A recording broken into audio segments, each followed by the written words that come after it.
اللهم صل على محمد وعلى آل محمد كما صليت على إبراهيم وعلى آل إبراهيم إنك حميد مجيد اللهم بارك على محمد وعلى آل محمد كما باركت على إبراهيم وعلى آل إبراهيم إنك حميد مجيد দাও খোদা দাও আমায় আবার ওমার দারাজ দিল দাওয়ালির মতো বীর সেনানি জগতে নিখিল দাও খোদা দাও আমায় আবার ওমর দারাজ দিল হামজাকে দাও ঘরে ঘরে জীবন দিতে ওয়াকাতরে আবার কাবা ভাঙতে এলে পাঠাও বাবিল দাও খোদা দাও আমায় আবার ওমর দারাজ দিল সচ্চা ঈমান দিয়ে পাঠাও শত সাহাবা তাদের দেখে বিশ্ব আবার বলুক মারহাবা আবার পাঠাও আবু বকর ফিতনা ফাসাদ শোক সমর অনড়টুট পাহাড় দাও সে মনের মিল দাও খোদা দাও আমায় আবার ওমর দারাজ দিল আলহামদুলিল্লাহ দিনাজপুর জেলার বীরগঞ্জ থানার অন্তর্গত ছোট বটতলী মাজেদুর সাংবাদিকের মিল চাতাল কবিরাজের হাট এলাকাবাসী কর্তৃক আয়োজিত যুব সমাজ কর্তৃক প্রতিষ্ঠিত তাফসীরুল কোরআন মাহফিলের স্বনামধন্য সভাপতি অত্র এলাকার সর্বজন শ্রদ্ধাভাজন ব্যক্তিত্ব বিশিষ্ট ব্যবসায়ী জনাব খলিলুর রহমান দুলাল হায়াতে তাজ্জেবা সিহাতে কুল্লিয়া কামনা করছে আল্লাহ যেন দান করেন জোরে বলেন আমিন। আজকের মাহফিলে প্রধান অতিথি জনাব আলহাজ রেজাউল করিম শেখ চেয়ারম্যান 9 নম্বর সাগর ইউনিয়ন পরিষদ বীরগঞ্জ দিনাজপুর, জনাব আলহাজ মোহাম্মদ বদিউজ্জামান পান্না চেয়ারম্যান 8 নম্বর ভোগনগর ইউনিয়ন পরিষদ বীরগঞ্জ দিনাজপুর, বিশেষ অতিথিবৃন্দ অনেকগুলো মানুষের নাম এসেছে। ওয়ারাফা'না লাকা যিকরাক, সম্মান মর্যাদা যেন আল্লাহ আরো বাড়িয়ে দেয়। আলোচনা রাখলেন মাওলানা হোসাইন আহমেদ মাহফুজ, আপনাদের এলাকার সন্তান আলহাজ মাওলানা আব্দুল হাকিম জিহাদি। ওয়ারাফা'না লাকা যিকরাক, মঞ্চে বসা মাওলানা শাহ সুলতান সহ নামনা জানা অন্যান্য উলামায়ে কেরাম, সামনে বসা মুসলমান ভাইরা, পর্দার আড়ালের সম্মানিতা মা এবং বোনেরা, প্রশাসনের ভাইরা, প্রাণ প্রিয় দিনাজপুরবাসী, নত শিরে শুকরিয়া আদায় করছি আল্লাহর দরবারে যিনি আমাদের সুস্থ রাখলেন। নবীজি এই রজব মাস আসলে দোয়া করতেন, আল্লাহুম্মা বারিক লানা ফি রজব ওয়া শাবান ওয়া বাল্লিগনা রমাদান। হে আল্লাহ, তুমি রজব এবং শাবানের বরকত আমাদেরকে দান করো, আর আমার হায়াতটা তুমি রমজান পর্যন্ত বৃদ্ধি করে দাও। নবীজি দোয়া করেছিলেন একা একা না সবাইকে নিয়ে? কথা বোঝেন আপনি? আল্লাহুম্মা বারিক লানা, একালিফ টান আছে, তুমি আমাদের সবাইকে রজব এবং বরকতে শাবানের বরকত দাও। আল্লাহর নবী তো কোন দল ওখানে দেখেছিলেন? বলে তাহলে আমরা ইসলামের কোন কাজ করতে গিয়ে দল দেখা যাবে? হ্যাঁ, রাজনৈতিক দল হিসাবে আপনি যে মতবাদে আছেন, ওটা যদি কোরআন সুন্নাহ মোতাবেক না হয়, অবশ্যই আপনাকে সতর্ক করার দায়িত্ব আমার। আপনি সতর্ক হবেন কি হবেন না, এটা আপনার ব্যাপার। বলিল হাক্কু মির রাব্বিকুম ফামান শাআ ফালিয়ুমিন ওয়া মান শাআ ফালিয়াকফুর। হে নবী, আপনি সঠিক কথাগুলো তুলে ধরেন। যার ইচ্ছা হয় সে কবুল করুক, যার ইচ্ছা হয় সে নাফরমানি করুক। আমি আল্লাহ একজন আছি না নেই? ওমান আযলামু মিম্মান ইফতারা আলাল্লাহিল কাযিবা ওয়া হুয়া ইউদআ ইলাল ইসলাম আল্লাহু লা ইয়াহদিল কওমাজ জালিমিন। সূরা সাফের 7 নম্বর আয়াতে আল্লাহ জানিয়েছেন, ওর চাইতে বড় জালেম দুনিয়ায় কেউ নেই। মিম্মান ইফতারা আলাল্লাহিল কাযিবা, আল্লাহ সম্পর্কে মিথ্যা অপবাদ দেয়, যে কথা জানে না ওই কথা আল্লাহ সম্পর্কে বলে। ওয়া ইউদআ ইলাল ইসলাম, অথচ আল্লাহর দিকে, ইসলামের দিকে তাকে ডাকা হচ্ছে। আজ বাংলাদেশে তাফসীর মাহফিল বলেন, ওয়াজ মাহফিল বলেন, বিভিন্ন ধর্মীয় অনুষ্ঠানের উপরে একটা ধোয়া তোলা হয়েছে যে এখানে রাজনৈতিক কথা হয়। রাজনৈতিক কোন বিষয় যদি আল্লাহ কোরআনে দিয়ে থাকে আর আমি যদি ওটা না বলি, আপনি তো ওই কাজ করে জাহান্নামে যাচ্ছেন, আপনাকে না বলে আমিও জাহান্নামে যাচ্ছি। সুতরাং বাস্তবে যদি আপনার জীবন ভুল পথে চলে, সঠিকটা কোরআন থেকে তুলে ধরার দায়িত্ব আমার। মেনে নেবেন না নেবেন ওটা আপনার ব্যাপার। পৃথিবীর কোন প্রান্তে, কোন প্রদেশে, কোন জনপদে যদি জালেম ক্ষমতায় থাকে, আল্লাহর কোরআনের কথা ওখানে অতটুকু বলা যায় যতটুকু বললে জালেমদের সমস্যা নেই। বাংলাদেশে তো আর জালেম ক্ষমতায় নেই, এদেশে আলেম ক্ষমতায় আছে। পৃথিবীর যে দেশে আছে ওই দেশের কথা বলছে, যেমন আমেরিকায়। রাগ হচ্ছে, ওই দেশের নাম বললে রাগ হওয়ার কথা না। সম্মানিত ভাইরা, সুতরাং কোরআনের কথা আমরা শোনার জন্য এসেছি, আর আমিও এসেছি বলার জন্য। আপনাকে আমি আল্লাহর দিকে আহ্বান জানাচ্ছি। আপনি যদি বিবেক থাকে আপনি ফিরে আসবেন।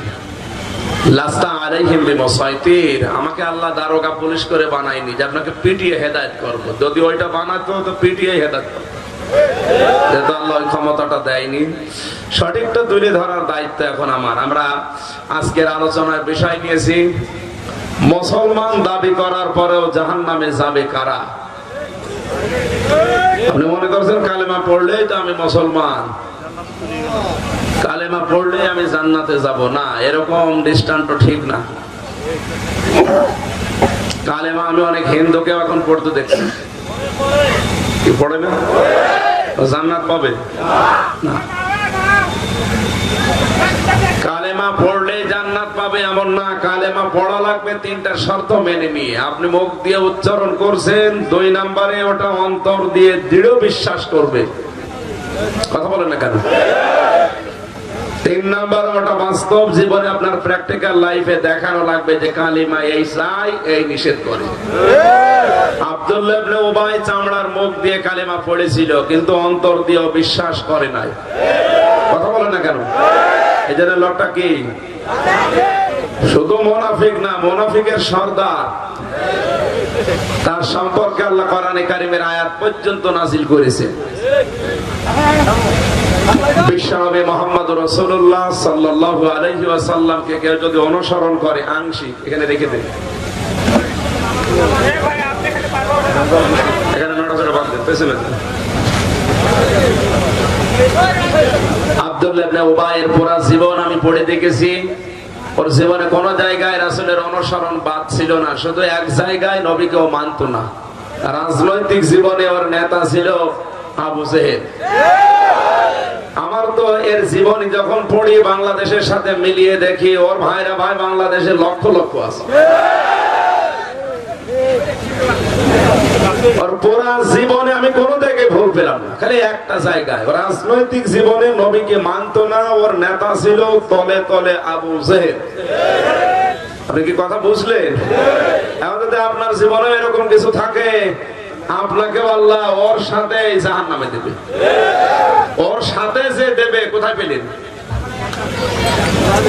এখানে এত নড়াচড়া করেন না ভাই, রাখেন তো। কিছু লাগবে না, আরো কিছু লাগবে না। তাড়াতাড়ি দেখেন, যা বসাবেন বসিয়ে দেন, তাড়াতাড়ি বসেন।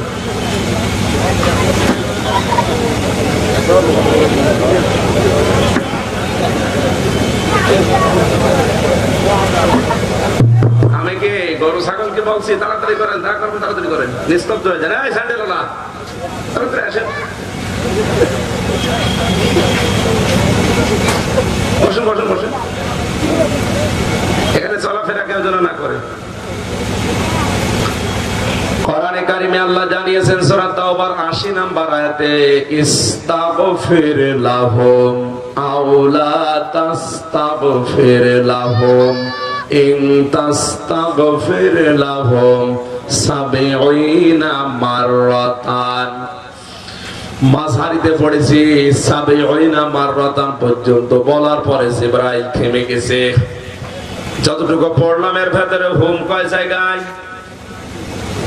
আপনারা ঘুমাচ্ছেন না?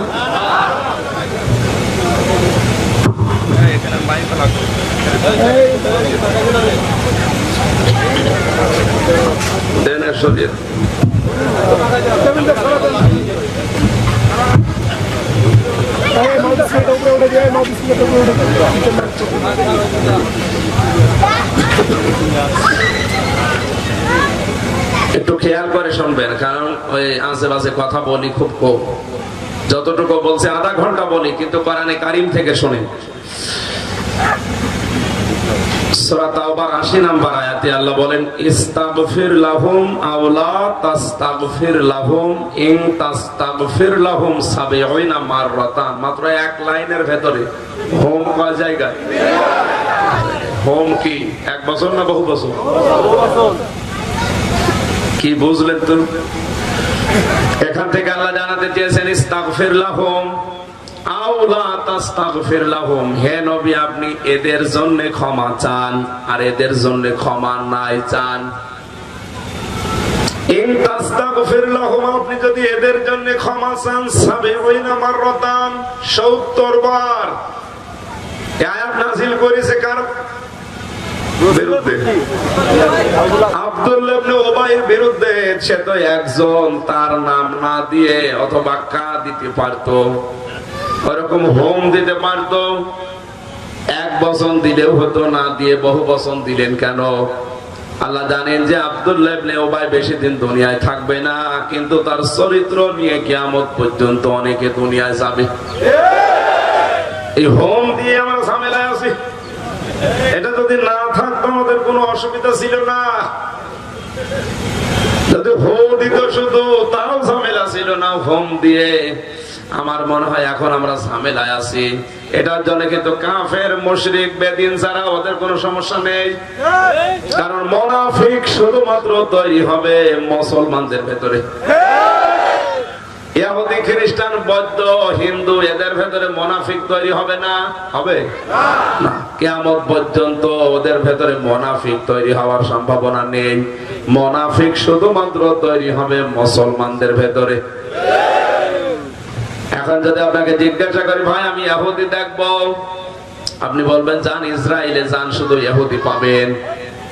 যদি কেউ বলে ভাই আমি খ্রিস্টান দেখবো, আপনি আমেরিকায় যান, খ্রিস্টান পাবেন। কেউ যদি বলে বৌদ্ধ দেখবো, জাপানে চলে যান, বৌদ্ধ পাবেন। মায়ানমারে যান, বৌদ্ধ পাবেন। যদি বলে হিন্দু দেখবো, ভারতে যান, হিন্দু পাবেন। কথা বলেন না কেন? কেউ যদি বলে আমি মুনাফিক দেখবো, কারণ ৯৬% মুসলমান যেই দেশে, এই দেশে মুনাফিক থাকার সম্ভাবনা নেই, আছে। আমরা যেহেতু ওই মুসলমান, তাহলে আমাদের ভেতরে ওই বীজ আছে। কাদের ভেতরে আছে? হাত তোলেন তো। দুই হাত দুই। এবার আপনি ধরা খাবেন। আমরা এতদিন জানতাম মুনাফিকের আচরণ ৩টা না ৫টা।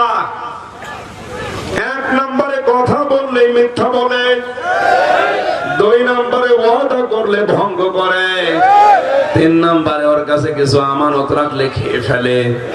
4 নম্বরে কারো সাথে ঝগড়া হলে গালি দেয়। এলাকায় তো গালি নেই, আমার মাইকের আওয়াজ কানে আসছে না, মাইক ঘুরিয়ে দেন, গলা ভেঙে যাবে, এখনই গলা ভেঙে যাবে, মাইক ঘুরিয়ে দিন আমার কানে। 5 নাম্বারটা এখন না রাত্রে বলবো। মুনাফিকের 5 নাম্বার আচরণে ও মুখ দিয়ে যেটা বলে ওটার মুখের কথা, ওর মনের কথা না।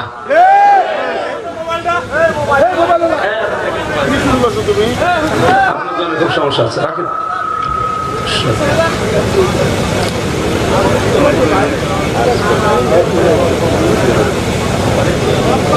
আপনারা শুনছেন না, দিনের বেলায় তো শুনছেন না, শেষ করে দিলাম। মুনাফিকের এই 5 নম্বরটা নিয়ে আমি ঝামেলায় আছি, কারণ আমরা মুখ দিয়ে যেটা বলি ওটা আমাদের মুখের কথা, মনের কথা ওইটা না। এখানে এখন যদি ইসলামের পক্ষে হাত তুলতে বলি ঠ্যাং তুলে ফেলবে, কিন্তু ওর মুখের কথাই শেষ, ওটা মনের কথা না। আর মানুষের যতদিন মুখের কথা আর মনের কথা এক না হবে ততদিন লোকটা মুমিন হবে না, ও মুনাফিক। বাস্তবে দেখলাম কাবা শরীফের গিলাফ ধরে এক মুরব্বী কাঁদছে, কাছে যেয়ে বললাম দাদা বাড়ি কোথায়? বলছে বাংলাদেশ। কোন জেলায়? নোয়াখালীর কোম্পানিগঞ্জে। কাঁদেন কেন? বলছে আমি মরণ চাই। মরণ চাই মানে? হ্যাঁ আমি মরণ চাই, আমি আর দেশে যাব না, আল্লাহ তুমি আমারে তুলে নাও। মুরব্বী মানুষ দেখি দাড়ি ভিজে ভিজে পানি পড়ছে, নিয়ে গেলাম হোস্টেলে, যে নাস্তা করালাম, দেখি বাইরে ঝড় উঠে গেছে। বললাম দাদা আপনার দোয়া কবুল হয়ে গেছে। কেন? আপনি কাবার গিলাফ ধরে বললেন যে আপনি মরণ চান, দেখেন কি ঝড় হচ্ছে, আপনি বাইরে যাবেন আর মরবেন, আপনি প্রস্তুতি নিয়ে নেন তাড়াতাড়ি। আমারে বলছে আমির হামজা এর দোয়া তো আমি এবছরের জন্য করিনি।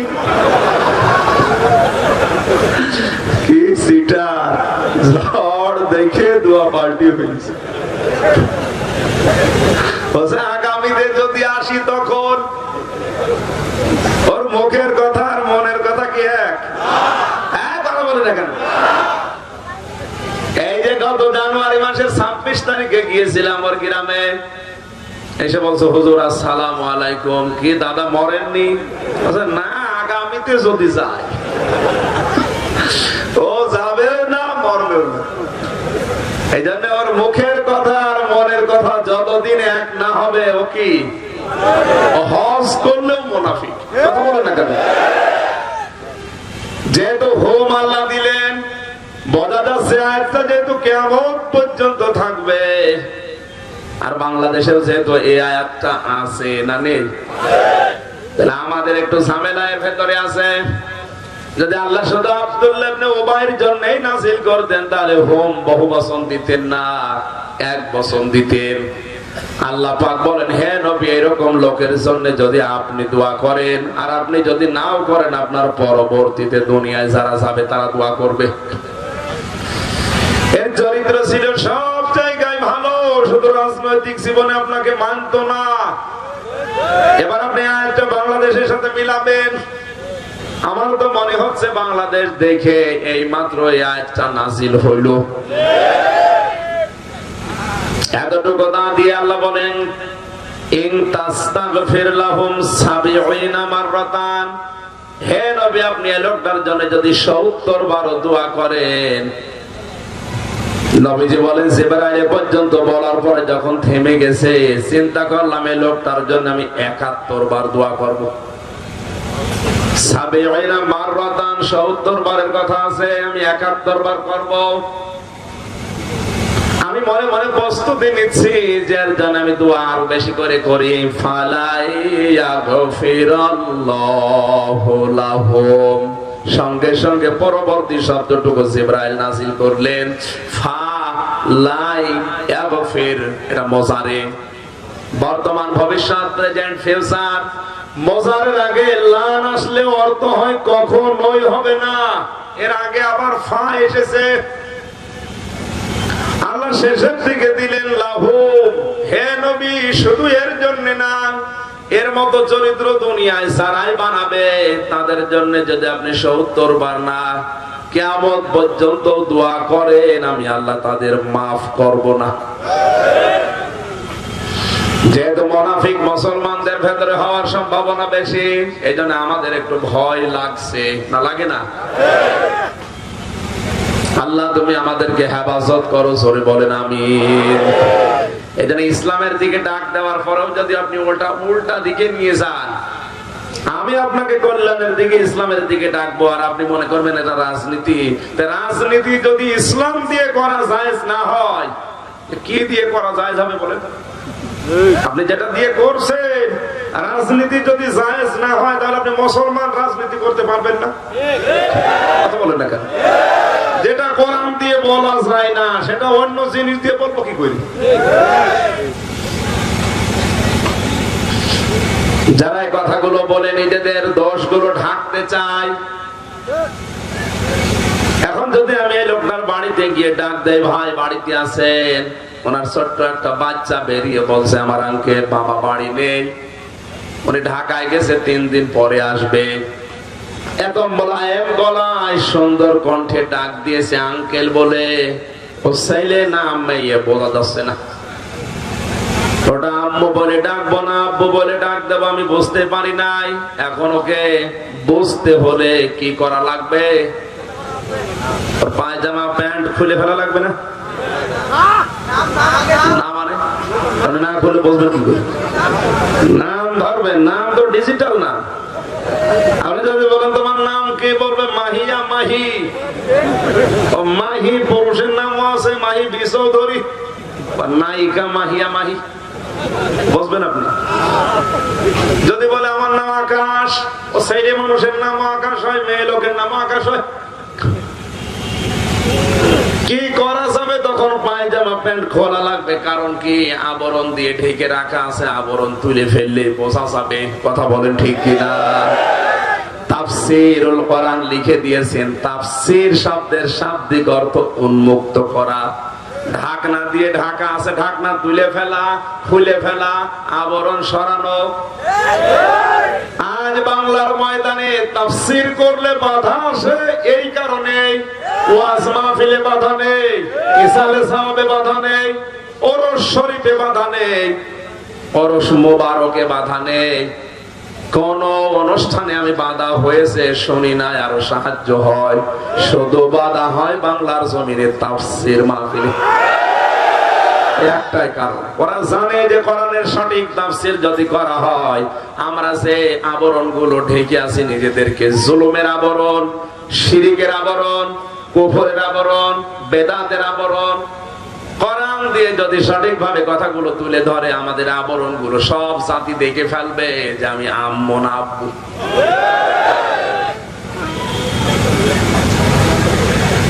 জাতি বুঝবে এটা দেখে সর্বনাশকারী, তখন সব মাঠে মারা যাবে। এই জন্য আগে থেকে একটা নাম দিয়ে দেয় যে এখানে রাজনীতি হবে, এ মাহফিল হতে দেব না। আসলে তো রাজনীতি না, এটাই আসল নীতি। কথা বলেন না কেন? কোরআনের উপরে কোন নীতি দুনিয়ায় আছে? আফা হুকমাল জাহিলিয়্যাতি ইয়াবগুন ওয়া মান আহসানু মিনাল্লাহি হুকমান লিকাওমি ইউকিনুন। হে নবী, ওরা কি আল্লাহর আইনের বিপক্ষে অন্য কোন আইন চায়? আল্লাহর চাইতে সুন্দর আইন দুনিয়ায় কে দেবে? যে আইন বানিয়েছে হয় তার নিজের স্বার্থে, নাই দলীয় স্বার্থে, নাই ব্যক্তি স্বার্থে।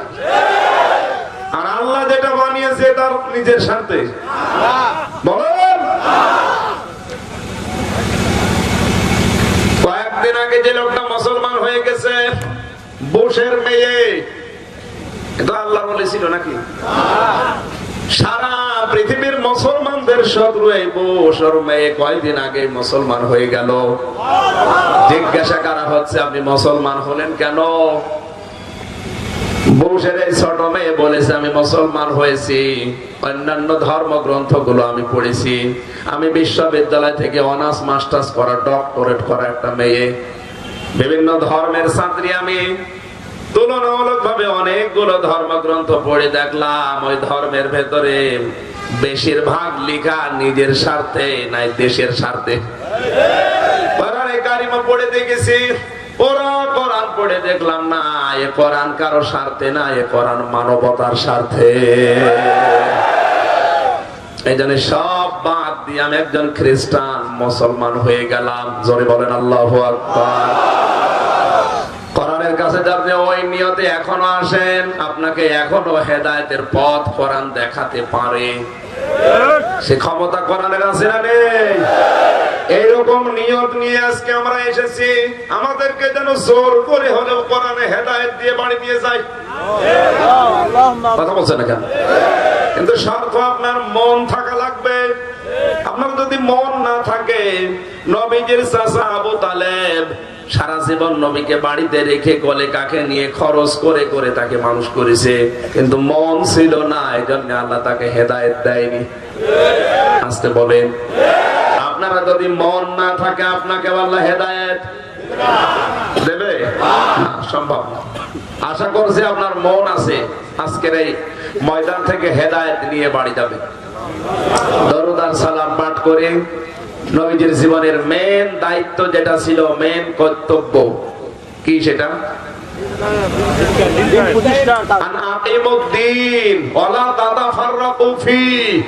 আল্লাহ তাআলা বলেন, হে নবী আপনার আগে আমি চারজন নবীর বড় বড় নবীর নাম ধরলাম, হযরতে নূহ, হযরতে মুসা, হযরতে ইব্রাহিম, হযরতে ঈসা। এই চারজন বড় বড় পয়গম্বরের নাম নিয়ে আপনাকেও বললাম, ওয়াহাইনা ইলাইকা, আপনার প্রতি আমি একই ওহী দিলাম, আনাকিমুদ্দিন, আপনি দিন কায়েম করবেন। এই বিষয়ে কোনো মতপার্থক্য চলবে না। আজ বাংলার জমিনে আমরা যারা নবীর উম্মত দাবি করছি, বিভিন্ন দলে বিদলে মতে ভিন্ন মতে হয়তো পার্থক্য আমাদের আছে, কিন্তু টার্গেট থাকা লাগবে আপনার, এই দিন কি করে কায়েম হয়। কথা বলেন না কেন? এই জমিনের আসল মালিক কে? আর আমরা নকল মালিক। আসল মালিক কে? দিনের মালিক কে? আমরা না। আপনি কথা বলছেন, এই জমিনের মালিকও আল্লাহ, দিনের মালিকও আল্লাহ, আমরা হচ্ছি দিনের খাদেম, কামলা। এদিকে কি বলে কামলা রে? কর্মী, শ্রমিক যাই বলেন। এখন যদি এই যে ভাইয়ের নাম কি, দুলাল ভাই, উনি দিনাজপুর বাজারে গিয়ে, বীরগঞ্জের বাজারে গিয়ে 5 জন শ্রমিক নিয়েছে এই জমিনটায় ধান লাগাবে মনে করেন। কথা কি বুঝতেছেন? 5 জনকে বলে দিলে তোমরা ধান লাগাও, বিকাল 5টায় তোমাদের বেতন দেব। কয়টায়? বিকাল 5টা বাজতে আর 10 মিনিট বাকি আছে। 8-10 জন মস্তান এসে ধানগুলো সব উপড়িয়ে ফেলছে। আমরা যারা শ্রমিক আছি 5 জন, আমরা কিন্তু বাধা দেব। কথা বলে না কেন? বলবো ভাই আপনি ধান তুলে ফেলেন, উপড়িয়ে বাড়ি নিয়ে চলে যান, কোনো অসুবিধা নেই, আর 10 মিনিট পরে তোলেন, ওই বেতনটা নিয়ে নিন। কারণ মালিক এসে দেখবে তার লাগানো হয়নি, আমাদের বেতন দেবে না। আপনি আর 10 মিনিট পরে দরকার হয় সব গোছা ধরে তুলে বাড়ি নিয়ে যান। এর পরেও যদি বাংলাদেশে কারা জাহান্নামে যাবে মুসলমান দাবি করে, আর কারো ফতোয়া লাগবে? আশা করছি আপনি বুঝেছেন। এখানে তো নামাজ না পড়ে ওরা জাহান্নামে গেছে। সূরা মাউনের ভেতরে বেশি নামাজ পড়ার পরও জাহান্নামে যাওয়া লাগবে। নামাজ পড়লেও জাহান্নাম, না পড়লেও জাহান্নামে যাব কোথায়? কোরআনে কারিমে আল্লাহ জানিয়েছেন, ফাওয়াইলুল লিল মুসাল্লিন আল্লাযীনা হুম আন সালাতিহিম সাহুন। ধ্বংস হয়ে যাক ওই মুসল্লিগুলো, ওদের জন্য ওয়াইল দোজখ। ওয়াইল মানে কি? তেল না। ওয়াইল মানে তেল না, ওয়াইল মানে এমন দোজখ যার মাথার উপর থেকে একটা পাথর নিক্ষেপ করলে 40 বছর একাধারে সময় লাগবে নিচে যেতে। এর নাম অয়েল দোজক। এর নাম কি? এই দোজকে আল্লাহ দেবে কাদের? যারা নামাজ পড়ে। তাহলে নামাজ এখন থেকে বাদ। ওখানে পেলাম নামাজ না পড়েছে এই জন্য জাহান্নামী, আর এখানে নামাজ পড়েও জাহান্নামী। আল্লাহর কথা তো দুই রকম লাগছে। কারণটা কি? এখানে সাহুন শব্দটা আল্লাহ দিয়েছেন। ওই সমস্ত নামাজি নামাজ পড়েও জাহান্নামে যাবে যারা নামাজ সম্পর্কে উদাসীন। সাহনের 1 নাম্বার ব্যাখ্যা হচ্ছে ও নামাজের সময় মেনটেন করে নামাজ পড়ে না। নামাজ পড়ে ঠিক, কিন্তু নামাজের সময়ের গুরুত্ব দেয় না। এমন মুসলমান দেশে আছে না নেই? জোহর আসর একসাথে পড়ে নেয়। এই জন্য আমাদের সময়ের গুরুত্ব দেওয়া লাগবে। 2 নম্বরে ওই মানুষ, সাহনের ব্যাখ্যা হচ্ছে ওইটা, ও নামাজ পড়তে আসে ঠিক, কিন্তু নামাজে যেটা বলে ও বোঝে না। এই মানুষ তো দেশে নেই। নামাজের ভেতরে আপনি সূরা ফাতিহা পড়েন, 30 বছর নামাজ পড়ছে, সূরা ফাতিহায় 7টা আয়াত কি বলেছে ও কোনোদিন বোঝেও না, চেষ্টাও করে নাই। কথা বলে না কেন? আপনি যখন নামাজে দাঁড়িয়ে বলেন আলহামদুলিল্লাহি রাব্বিল আলামিন, যত প্রশংসা হতে পারে সব আমি তোমাকে দিয়ে দিলাম। এই যে হামদের আগে আলিফ লাম আছে, হামদ মানেও প্রশংসা, মাদা মানেও প্রশংসা। আল্লাহ মাদা না দিয়ে হামদ দিলেন কেন? হামদ শুধুমাত্র আল্লাহর জন্য খাস, আর মাদা আল্লাহ এবং পৃথিবীর সবার জন্য খাস। আল্লাহ রাব্বুল আলামিন এর আগে আবার আলিফ লাম দিয়ে নির্দিষ্ট করে দিলেন প্রশংসা যত হতে পারে, শুধুমাত্র এই বাংলাদেশে না, আলামিন বহু বছর যত জগৎ আছে, জগৎ কত আছে আপনার মেধায় আপনি ধরাতে পারবেন না। এই বাংলাদেশের মতো এখন পৃথিবীতে রাষ্ট্র আছে 228টা, তবে এত ছোট রাষ্ট্র না। এই বাংলাদেশটা 14 ডবল করলে যত বড় হবে, সৌদি আরব একাই অত বড়।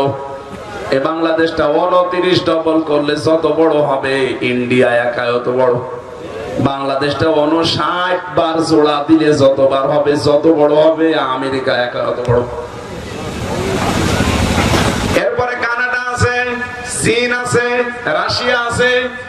এই দেশের মতো মনে হয় 59, 70, 100টা দেশ জোড়া দিলেও এই দেশের মতো বড় হবে না। এত বড় বড় দেশ, ওগুলো সব মিলে একটা, আর বাংলাদেশ একটা। এরকম রাষ্ট্র আছে 228টা। কয়টা বলেন? 228টার ভেতরে তুলনামূলক ভাবে ছোট দেশ এই বাংলাদেশ। আরো কয়েকটা আছে তার ভেতরে ছোট এইটা। এই দেশের ভেতরে এখন 64টা জেলা আছে। তার ভেতরে দিনাজপুর একটা জেলা, এখানে প্রায় 11টা থানা আছে। এর ভেতরে বীরগঞ্জ একটা থানা। এই থানায় কত জায়গা আছে? এখানে এই একটা জায়গা। এই জায়গায় কত মানুষ আছে? তার ভেতরে আপনি একজন। আপনি একটু চিন্তা করেন তো, পৃথিবীর তুলনায় আপনি কি? তো পৃথিবী বললাম, এই পৃথিবীর তুলনায় সূর্যটা 13 লক্ষ গুণ বড়। সূর্যের চাইতে ব্ল্যাক হোল 27 গুণ পর্যন্ত বড় আছে। তার মানে ওই রকম সূর্য খেয়ে ফেলতে পারে এরকম ব্ল্যাক হোল আল্লাহ বানিয়েছেন। এরপরে ছায়াপথ, মিল্কি ওয়ে, নিহারিকা, গ্যালাক্সি, বড় বড় তারকা গুলো পাশ দিয়ে গেলে খেয়ে ফেলে। আমার তো মনে হয় সৌরজগৎ সম্পর্কে যখন পড়ি, বিশাল তারকা যেটা সূর্যের চাইতেও প্রায় ডবল ডবল বড়, ওর চাইতে পৃথিবী, ওর চাইতে এই বাংলাদেশ, ওর চাইতে দিনাজপুর, ওর চাইতে বীরগঞ্জ, ওর চাইতে কবিরাজের হাট, ওর চাইতে বটতলী। এই বটতলীতে শুধু এতটুকুই না, অনেক জায়গা নিয়ে বটতলী। কথা বলেন না কেন? তার ভেতরে এটা একটা মাত্র জায়গা। এই জায়গায় আপনি হাজারো মানুষের ভেতরে একজন। আপনি যে মস্তানি করেন, কি নিয়ে করেন? আমি মাঝে মাঝে চিন্তা করি, আল্লাহ আমি তোমার নজরে আছি তো।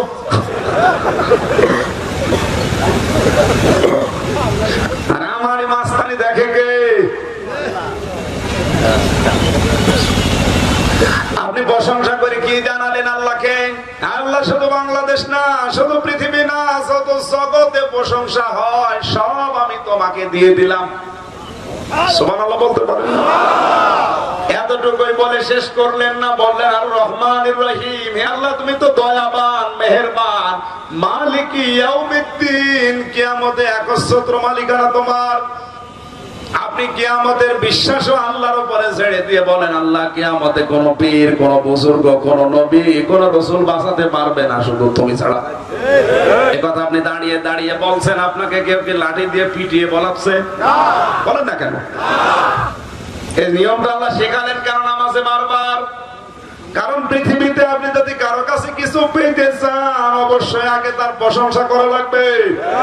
বলেন, আপনি যদি আজকের সভাপতির কাছে কিছু পেতে চান, ওনার বাড়িতে গিয়ে একাধারে ওনার প্রশংসা আরম্ভ করবেন যে আপনি এলাকার কৃতি সন্তান, আপনি না হলে আমরা না খেয়ে মরতাম। এত কথাগুলো শুনতে উনি শেষ পর্যন্ত বলবে, বেটা এত প্রশংসা করিস কে তুই? বলবে না? কথা বলছেন না? আল্লাহ রাব্বুল আলামিন ঠিক যেন আপনি যখন প্রশংসা করলেন দাঁড়িয়ে, তখন জিজ্ঞাসা করছে ওই তুই কে? তখন আপনি পরিচয় দিচ্ছেন, ইয়্যাকা না'বুদু ওয়া ইয়্যাকা নাস্তাঈন। হে আল্লাহ তুমি আমাকে চিনতে পারোনি, আমি তোমার গোলাম, আমি তোমার দাস, আমি তোমার আরো জোরে বলো না, আমি তোমার গোলাম বান্দা। শুধু আমি না, না'বুদু আমরা সবাই। এই জন্য বাংলাদেশে কোন পীর যদি বলে আমি অমুক পীরের গোলাম, ও শিরিক করেছে। পৃথিবীতে কারো গোলামি করা জায়েজ নেই, শুধুমাত্র কে? আরো জোরে, আল্লাহ ছাড়া আপনি কারো গোলামের পরিচয় দিতে পারবেন না। এতটুকুই বলেননি, আপনি বললেন আল্লাহ আমি তোমার সাহায্য চাই। উনি যদি জিজ্ঞাসা করে তুমি বললে আমি অমুকের ছেলে, অমুক অমুক গ্রামে বাড়ি, অবশ্যই বলবে তুই কি চাস? বলবে না? আল্লাহ যেন আপনাকে বলছে, এই বেটা তুই আমার বান্দা দাবি করলি, কি চাস বল? আপনি বলেন ইয়্যাকা নাস্তাঈন, আল্লাহ তোমার সাহায্য চাই। আল্লাহ যেন জিজ্ঞাসা করেছে স্বভাবত সাহায্য কি? সাহায্য বল। আপনার কিন্তু অনেক কিছুর অভাব আছে, আপনার ছেলে নেই, মেয়ে নেই, টাকা পয়সা নেই, ক্ষমতা নেই, আজ 11 বছর আপনি অনেক কিছু বলতে পারেন নাকি? আপনি কিছু বলেননি, আপনি কি বলেছেন? ইহদিনাস সিরাতাল মুস্তাকিম, হে আল্লাহ আমি সাহায্য চাই, আমি তোমার কাছে সহজ সরল পথ চাই। কেন বললেন? আপনি বলেছেন এই কারণে, ও আল্লাহ আমি বাংলাদেশে ইসলাম মানতে গিয়ে দেখি আজ হাজারো দল, হাজারো মত, সবাই টুপি মাথায় দেয়, সবাই মসজিদে যায়, সবাই জিকির করে, কিন্তু সব দল আলাদা। আমি তো ঝামেলায় আছি ইসলাম মানতে গিয়ে, এই জন্য তোমার কাছে আমি সহজ সরল পথ চাই। আল্লাহ রাব্বুল আলামিন বলেন সহজ পথ বলতে তুই কাজের পথ বোঝালি বল। সিরাতাল্লাযীনা আন'আমতা আলাইহিম। আপনি যখন আল্লাহকে বলেন রব্বুল আলামিন সহজ পথ তুমি বোঝো না, সহজ পথ বলতে আমি তাদের পথ বুঝিয়েছি যারা তোমার পুরস্কার পেয়েছে। আপনি যেন আল্লাহকে ব্যাখ্যা করে বোঝাচ্ছেন, আল্লাহ তুমি সহজ পথ বোঝনি, সহজ পথ ওইটা যারা তোমার পুরস্কার পেয়েছে। আল্লাহ বলেন পুরস্কার পেয়েছে কারা? আপনি কি বলেন? এখানে 4 জন মানুষের নাম আছে কোরআনে কারিমে, মিনান নাবিয়িনা ওয়াস সিদ্দিকিনা ওয়াশ শুহাদাই ওয়াস সালিহিন। এখন এই 4 জন মানুষের জীবন চরিত্রের উপর আপনার জীবন তুলে ফেলা লাগবে, নাই তো আপনি পুরস্কার পাবেন না। নিজের কথায় আপনি নিজে মুনাফিক। আপনি নিজেই বলছেন আমি পুরস্কার চাই যারা তোমার পথে চলে পেয়েছে। আল্লাহ বলেন কারা? 4 জন মানুষের নাম আছে। কয়জন বলেন? 1 নম্বরে নবীরা, 2 নম্বরে সিদ্দিকরা, 3 নম্বরে শহীদরা, 4 নম্বরে সালিহিন নেককার বান্দারা। এখন এক এক প্রকার মানুষের জীবন আলোচনা করা লাগবে, তাদের সাথে আপনার জীবনের মিল আছে কিনা ওটা দেখা লাগবে। তাহলে আপনার দোয়ায় আপনি ঠিক আছেন। শেষে আপনি আল্লাহকে জানালেন গায়রিল মাগদুবি আলাইহিম ওয়ালাদ-দাল্লিন। হে আল্লাহ তুমি তাদের পথে আমাদেরকে চালিও না যারা তোমার অভিশাপ পেয়েছে। কি কথা বলছেন আপনি? এখন অভিশাপ পেয়েছে কারা? আর আমরা সবাই জানি পৃথিবীতে আল্লাহর অভিশাপ পেয়েছে ইহুদি এবং খ্রিস্টানরা। আসতে বলেন, ইহুদি খ্রিস্টানরা অভিশাপ পায়নি, কেন পেয়েছে? না না, কথা না বুঝলে বলবেন না। সূরা ফাতিহা পড়েন আপনি, কিসের ফাতিহা পড়েন? ওরা অভিশাপ পেল কেন? এক নম্বর, ওরা অভিশাপ পেয়েছে, ওদের তাওরাতে ওদের ইনজিলে লেখা ছিল নবী মুহাম্মদ শেষ নবী। ওরা জানতো, পড়েছে, কিন্তু হিংসার বশবর্তী হয়ে অহংকার করে মানতো না। অহংকারে যে নবী বানানোর লোক পাইনি, তোমার মতো গরিব মানুষ নবী বানিয়েছে। আর হিংসায় যে শেষ নবী যদি আসে, আমাদের ইহুদি বংশে আসবে, খ্রিস্টান বংশে আসবে, ও মুসলমান ধর্মে এসেছে, ওই নবী আমরা মানি না। তাহলে সত্যকে সত্য জানার পরেও যারা অহংকার করে, হিংসা করে, মানে না, ওরা আর এক প্রকার ইহুদি খ্রিস্টান। আমি যে কথাগুলো বলছি কিন্তু জানে যে সঠিক কথা, কিন্তু হিংসা করে মানে না যে আমার পীরের মুরিদ না, মানি না। অহংকার করে মানে না যে আমার দল করে না, ও মানি না, ও কিন্তু জানে যে সঠিক। তাহলে সত্যকে সত্য জানার পরেও যারা মেনে নিতে পারে না, হিংসা করে, অহংকার করে, এদেরও হাসর হবে ইহুদি খ্রিস্টানদের সাথে। সে যেই দাবি করুক না কেন, কারণ ও নিজে দোয়া করছে, আল্লাহ ওদের গজব দাও, ওদের ধ্বংস করো, লানত দাও। যারা ইহুদি আর যারা খ্রিস্টান, ওরা ইহুদি খ্রিস্টান হওয়ার কারণ কি? সত্যকে সত্য জানার পরও আমার নবীকে মানে না। আপনি আজ বাংলাদেশে কারা সত্য আপনি কিন্তু জানেন, কারা সঠিক পথে আছে তাও জানেন, কিন্তু হিংসার বশবর্তী অহংকার করে আপনি মানেন না। তাহলে আপনি নিজের দোয়ায় তো নিজে মরবেন, বলেন। আর এভাবে যদি চলতে থাকেন, আপনার কপালে কিন্তু আরো দুঃখ আছে। এক লোক রাস্তা দিয়ে যাওয়ার সময় দেখে একটা মাথার খলি পড়ে আছে, ভেতরে কিচ্ছু নেই। চিন্তা করছে মাথার খলি, হাতে তুলে দেখে ওর কপালে লিখে দিয়েছে, এর কপালে আরো যন্ত্রণা আছে। ও বলছে মাথার খলি আবার কপালে লিখা, এর কপালে আরো যন্ত্রণা আছে, কি যন্ত্রণা আমি দেখবো। ওটা তুলে বাড়ি নিয়ে গেছে, স্ত্রীকে বলছে ভালো করে রেখে দাও, আমি একটা জিনিস দেখবো। ওর বউ বলছে, ও আমি বুঝেছি, আমাকে বিয়ে করার আগে এর সাথে তোমার লাইন ছিল, মরে গেছে, এখন তুমি কবর থেকে মাথা নিয়ে এসে আদর করবা, দাঁড়াও কি করি দেখো। ও যখন বাড়ি থেকে বাইরে গেছে, নিয়ে ঢেকির নিচে আচ্ছা করে পিষেছে, তুষ বানিয়ে ফেলে দিয়েছে। ও এসে বসে, সে মাথা কই বসে, কার সারা কি করলে, এই দেখো। মানে কাছে তুমি বোঝো না, আমাকে বিয়ে করার আগে এর সাথে তোমার প্রেম ছিল, তুমি এখনো বলতে পারো না, এই জন্য মাথা কবর থেকে নিয়ে এসেছো, এই জন্য আমি এই কাজ করলাম। স্বামী বলছে এইটাই তো বাকি ছিল। ওর কপালে লেখা দেখলাম যে এর কপালে আরো দুঃখ আছে, কি দুঃখ এখন বুঝলাম। আপনি সত্যকে সত্য জানার পর যদি না মানেন, কি দুঃখ আপনি বুঝতেছেন? আপনি ইহুদি খ্রিস্টান হয়ে মরবেন। খালি নামাজ পড়লে হয়? মাইকটা টাঙানো হয়নি ভাই, আমার গলা ভেঙে যাচ্ছে। মাইক ভালো আছে, মাইকের আওয়াজ ভালো, কিন্তু টাঙানো হয় না। বললাম যে মাইক কানের দিকে ঘুরিয়ে দিন। বক্স দিয়েছেন কোন কারণে? একে কনসার্ট নাকি বক্স নিয়ে আসেন? সাউন্ড বক্স দেবেন না মাহফিলে কোনোদিন। যারা গান বলে, শিল্পী যারা কনসার্ট করে তাদের দেন, মাহফিলে মাইক লাগে। আমার 1 ঘন্টায় গলা ভেঙে যাচ্ছে।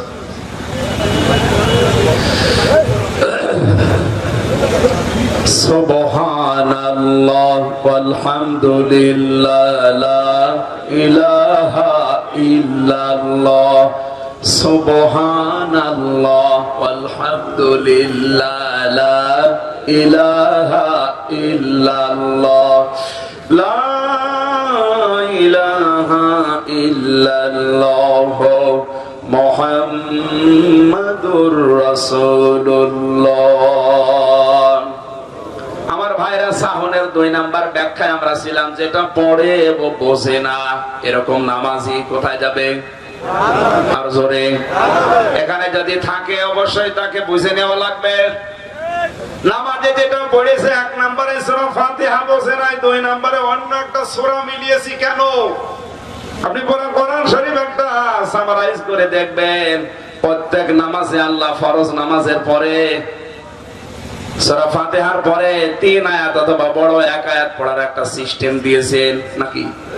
কেন দিয়েছেন? আপনি যদি 7 দিন একাধারে যত ওয়াক্ত নামাজ পড়েন, ফরজ, ওয়াজিব, সুন্নত, এই নামাজগুলো যদি আপনি হিসাব করে প্রতিটি সূরা ফাতিহার পরে 3টা করে আয়াত মিলাতে পারেন, 7 দিনে পুরা কোরআন শরীফ আপনার খতম হয়ে যাবে।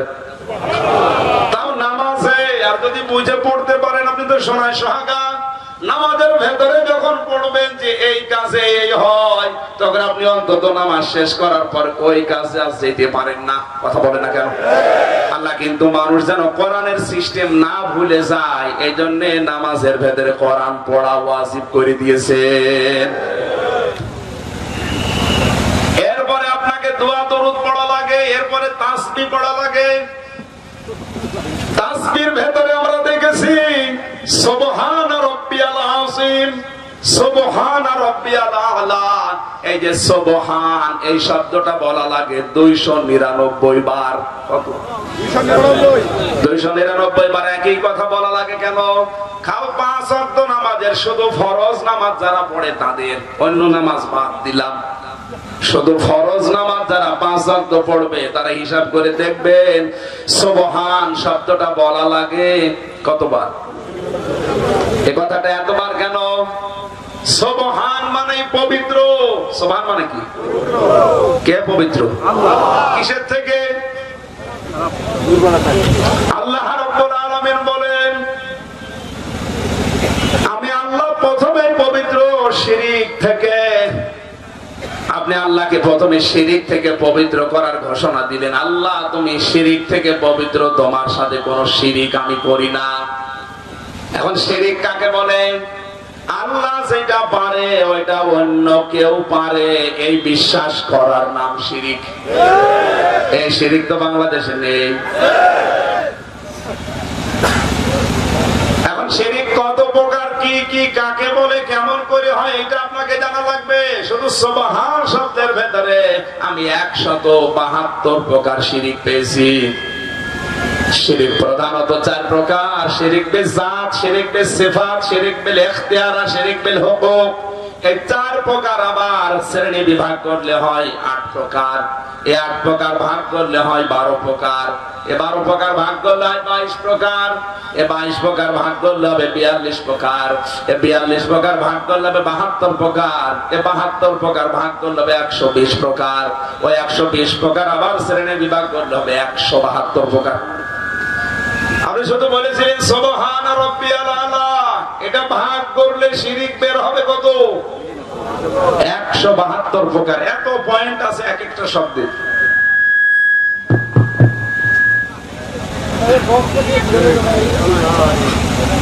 আমার বন্ধুরা, এরপর আপনি যে দোয়া দরুদ গুলো নামাজের ভেতরে পড়েন, বিশেষ করে আত্তাহিয়াতু, দরুদ শরীফ, দোয়া মাসুরা, নামাজের ভেতরে যখন আপনি বুঝে বুঝে পড়বেন, আমার মনে হয় পৃথিবীর মানুষকে ভালো বানাতে আর অন্য কিছু লাগবে না, শুধু নামাজই যথেষ্ট।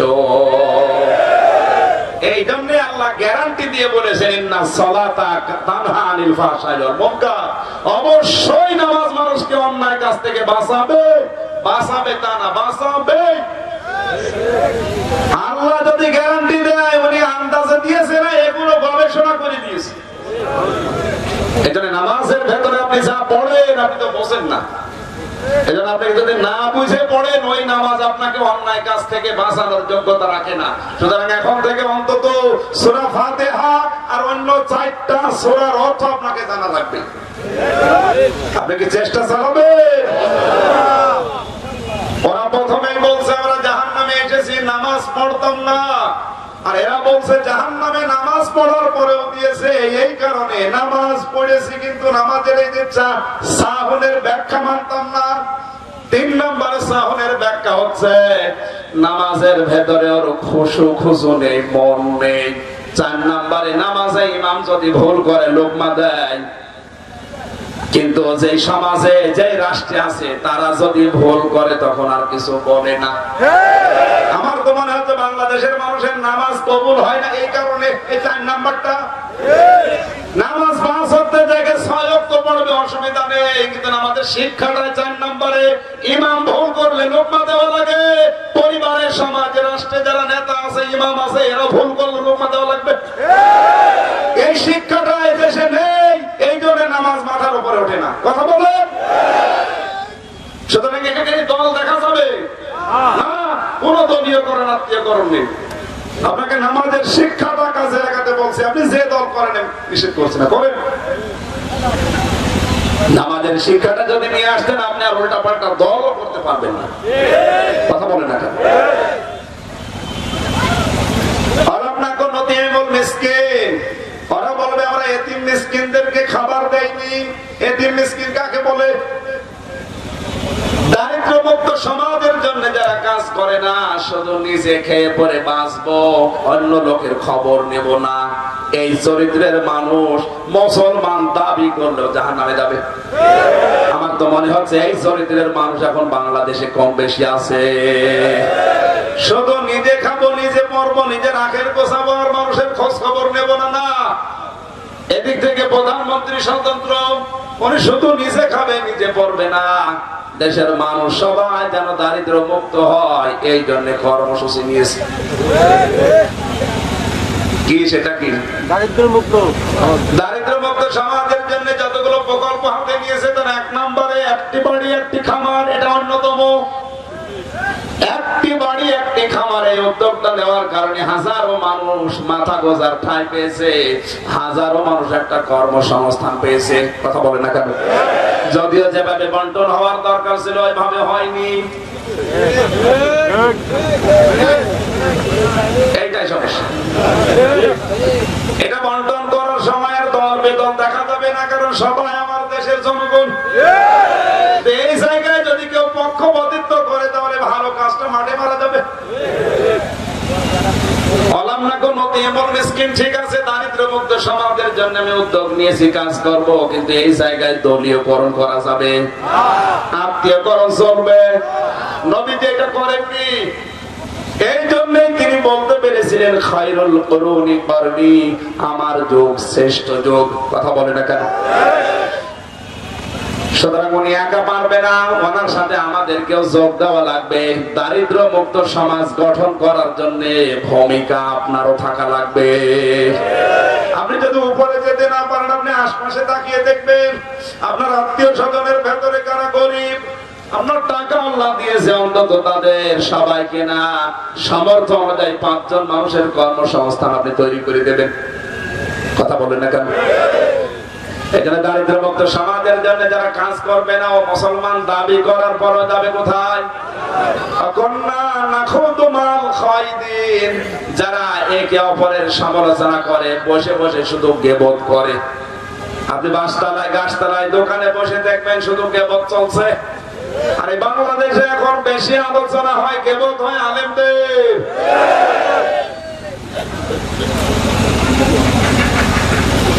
গীবত যারা করেন এই মুহূর্তে আপনাকে থেমে যাওয়া লাগবে। কারণ কি? আবু লাহাবের স্ত্রী উম্মে জামিলকে আল্লাহ জাহান্নামে দিয়েছে একটা কারণে। সব সময় গীবত করে বেড়াতো নবীর, সেখানে একটু গন্ডগোল আছে, ওই গন্ডগোল যেন আরো বেশি পরিমাণে বাঁধেও চেষ্টা চালাতো। এরকম চরিত্রের মানুষ এখানেও আছে।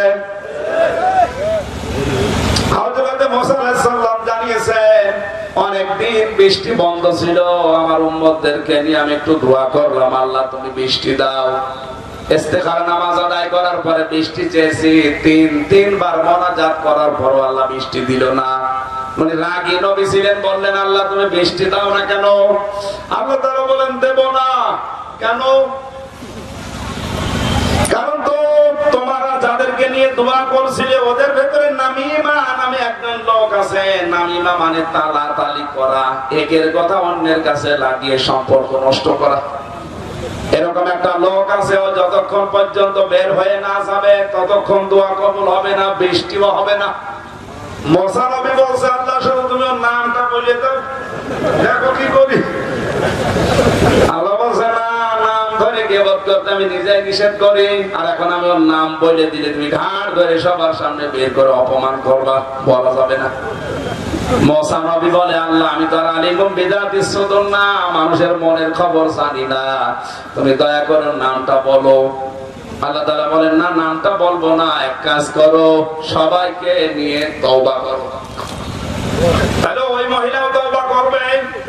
আর তওবার নিয়ম হচ্ছে সূরা জুমারের 54 নম্বর আয়াতটা ফলো করবেন, ওয়ানিবু ইলা রাব্বিকুম ওয়া আসলিমু লাহু মিন ক্বাবলি আইয়াতিয়াকুমুল আযাবু সুম্মা লা তুনসারুন। জোরে বলেন আল্লাহু আকবার। আল্লাহ বলেন, কেউ যদি তওবা করতে চায় সে যেন তার রবের দিকে এক নম্বরে ফিরে আসে, দুই নম্বরে রবের বিধান যেখানে যেটা পাবে ও যেন আত্মসমর্পণ করে। কখন করবে এই দুইটা কাজ? এক নম্বরে ফিরে আসবে, দুই নম্বরে আত্মসমর্পণ করবে। কখন? মিন ক্বাবলি আইয়াতিয়াকুমুল আযাবু সুম্মা লা তুনসারুন, ওই আযাব আসার পূর্বে, যখন আর সাহায্য করা হবে না। দিনাজপুরবাসী আমরা সবাই জানি মানুষকে সাহায্য করা হবে না কোন সময়? কিয়ামতের ময়দানে, মরণের সময়। তার মানে আপনাকে তওবা করা লাগবে কিয়ামতের দিন না মরণের আগে? এখন মরণ কখন আসবে? 21 সালে?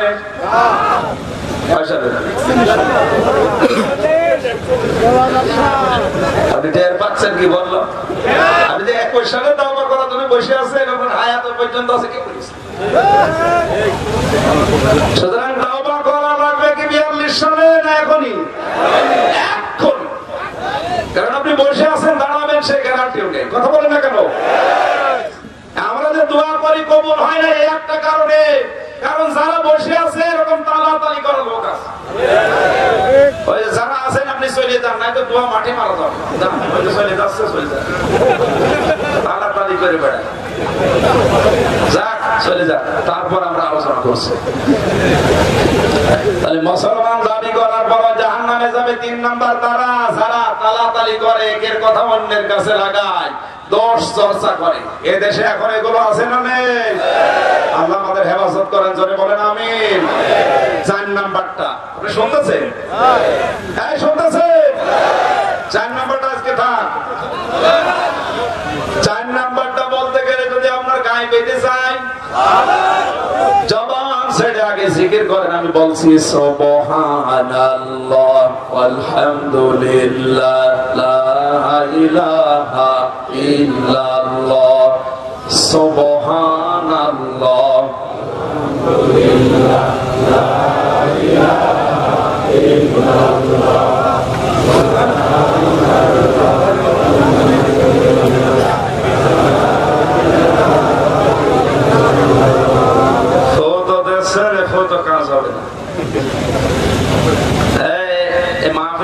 দেখলে আসলে মন জড়িয়ে যাচ্ছে। মাত্র 2-3 দিনের ব্যবধানে করেছি।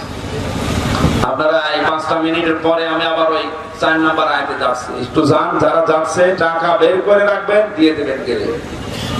শুধু যাবে 5 মিনিটে। কেউ যদি ওঠে এর ভেতরে বসবেন, ওইটা ওই তালাতালি করা মুনাফিক। দেখেন তো ওই যে দাঁড়িয়ে না বসছে, ধরে বসে বসে মুরব্বী 1-1.5 ঘন্টা বসে। দেশে আর যদি কোন জঙ্গি ধরা পড়ে, সরকারি দল যারা আছে এরাও যদি সুপারিশ করে, কাজে লাগবে? বলেন। এই কথাই আল্লাহ জানিয়েছে। কারণ ও ক্যান্সার, ওর নাম ধরে যদি কেউ মন্ত্রীও চায় সেও ফাঁদে পড়বে। আল্লাহ বলেন, এই যে মুসলমান দাবি করার পরে এই 4টা কাজ যারা দুনিয়ায় করো, তাদেরকে যদি কেউ সুপারিশ করে, তার সুপারিশ আল্লাহ গ্রহণ করবে না। সুতরাং ওর কপাল খারাপ। আল্লাহ আমাদের যেন হেফাজত করেন, আমিন। প্রশ্ন দিয়েছেন মিলাদ করা যাবে কিনা? মিলাদ মানে জন্ম। মিলাদ মানে কি? নবীদের জন্ম বৃত্তান্ত আপনি আলোচনা করবেন, শুনবেন, অসুবিধা নেই। কিন্তু গদ করে এক জায়গায় বসে বসে যা করা হয়, এটা ঠিক না। এটা রাসূলের যুগে, সাহাবীদের যুগে ছিল না। পরবর্তীতে মানুষ এগুলো বানিয়েছে। মিলাদ যারা পড়ে তাদেরকে মিলাদের পাশাপাশি আমি সিরাত মানার আহ্বান জানাই। কারণ আবু লাহাব নবীজির মিলাদে, নবীজির জন্মে খুশি ছিল, কিন্তু সিরাতে খুশি ছিল না, এই জন্য জাহান্নামে গেছে। বলেন। আর আমির হামজা মিলাদেও খুশি, সিরাতেও খুশি, জান্নাত পেয়েছে।